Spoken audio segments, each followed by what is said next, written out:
Assalamualaikum warahmatullahi wabarakatuh. Perkenalkan, nama saya Mahardika Agus Setiono. Saya dari Kaprodi Manajemen Informatika. Saya di sini ingin mempresentasikan tentang Ma'rifatullah. Apa itu Ma'rifatullah? Ma'rifatullah melalui Al-Quran. Kata Ma'rifatullah asal kata arofa yarifu yang artinya mengenal. Jadi Ma'rifatullah adalah upaya manusia untuk mengenal Allah. Ibnu Qayyim mengatakan bahwa semakin tinggi makrifat kita kepada Allah, maka semakin tinggi ketaatan kepada Allah, semakin menghambakan dirinya dan bersifat ihsan. Makrifatullah hanya bisa kita lakukan dengan mengubah panca indera, akal dan hati. Jika tidak, maka akan menuju kesesatan. Apa sebabnya kafir Quraisy tidak mengimani Isra dan Mi'raj? Karena mereka hanya menggunakan akal dan tidak menggunakan hati mengimani Rasul yang diperjalankan oleh Allah. Karena kalau hanya logika, maka mustahil Rasulullah berjalan dalam waktu 1 malam menuju Shirathul Mustaqim. Terus salah satu cara kita mengenal Allah adalah dengan ilmu pengetahuan, mempelajari kejadian di alam sebagai tanda kebesaran Allah. Sesungguhnya dalam pencipta langit dan bumi dan pergantian malam dan siang terdapat tanda-tanda kebesaran Allah bagi orang yang berakal, yaitu orang-orang yang mengingat Allah sambil berdiri, duduk, atau dalam keadaan berbaring. Dan mereka memikirkan tentang penciptaan langit dan bumi seraya berkata, "Ya Tuhan kami, tidaklah Engkau menciptakan semua ini sia-sia. Maha suci Engkau, lindungilah kami dari azab neraka." Quran Surat Al-Imran ayat 190 sampai 191.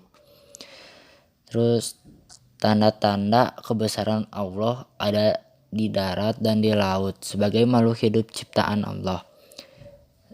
Di antara hasil komoditas perikanan yang ada di laut, ternyata Allah singgung dalam Al-Quran sebagai makanan yang halal dan lezat untuk manusia. Bahkan dikuatkan oleh hadis Rasulullah, bahkan semua bangkai di laut itu halal dimakan meskipun tanpa ada proses penyembelihan seperti hewan di darat. Terus dihalalkan bagimu binatang buruan laut dan makanan yang berasal dari laut sebagai makanan yang lezat bagimu dan bagi orang yang dalam perjalanan. Dan diharapkan atasmu menangkap binatang buruan darat selama kamu dalam ihram. Dan bertakwalah kepada Allah yang kepadanya lah kamu akan dikumpulkan. Quran Surat Al-Maidah ayat 96. Terus dalil Al-Quran mengenai kehalalan bangkai ikan ditegaskan oleh salah satu hadis riwayat Ibnu Majah. Dari Ibnu Umar berkata, dihalalkan untuk kita berdua bangkai dan 2 darah. Adapun 2 bangkai itu adalah ikan dan belalang, sedangkan 2 darah itu adalah hati dan limpa. Hadis riwayat Ibnu Majah. Terus yang ke-1 ada proses metabolisme hewan air jelas berbeda dengan proses metabolisme hewan darat. Semua sisa metabolisme hewan air lebih sedikit cenderung netral jika dibandingkan dengan sisa metabolisme hewan darat.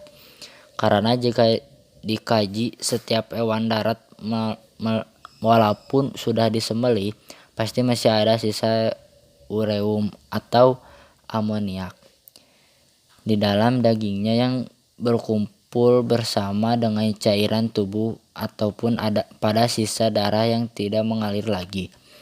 Zat sisa metabolisme adalah hasil pembongkaran zat makanan yang bermolekul kompleks. Zat sisa metabolisme antara lainnya CO2, H2O, NHS, NH3, zat warna, empedu, dan asam urat. Zat-zat ini sudah tidak berguna lagi bagi tubuh, oleh karena itu langsung dikeluarkan oleh hewan melalui proses ekspresi. Terus yang kedua ada zat sisa metabolisme berupa amonia tidak beredar dalam darah seperti hewan lainnya yang diharamkan diekspresikan langsung keluar tubuh oleh ikan. Amonia bersifat toksik dan membahayakan kesehatan manusia sekalipun halal. Tidak semua bangkai baik atau thayyib. Jika dimakan oleh manusia, Hal ini berkaitan dengan proses kemunduran mutu ikan yang terjadi setelah ikan mati. Ikan yang masih baik dimakan adalah ikan yang berada keadaan segar dan maksimal ikan berada pada fase awal post rigor. Hal ini karena kadar amin yang dihasilkan masih bisa diterima oleh tubuh.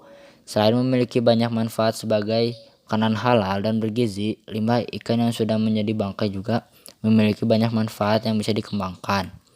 Terus ada yang ketiga. Yang ketiga tuh salah satu yang menyebabkan bangkai hewan haram adalah darah. Kita temui bahwa pada ikan tidak mempunyai pembuluh darah sehingga tidak ada pengumpulan darah berbeda dengan hewan di darat. Terus yang keempat, lingkungan laut sebagai habitat ikan memiliki kadar garam yang tinggi yang merupakan faktor pengawetan alami terbaik. Jadi jelas bahwa bangkai ikan adalah hal menurut Al-Quran dan Sunnah. Dengan demikian konsep kehalalan bangkai ikan menurut Al-Quran ini tetap terbukti sangat relevan dengan ilmu pengetahuan maha benar Allah dan segala firasatnya. Terima kasih atas perhatiannya. Maaf bila ada salah kata yang saya ucapkan. Wassalamualaikum warahmatullahi wabarakatuh.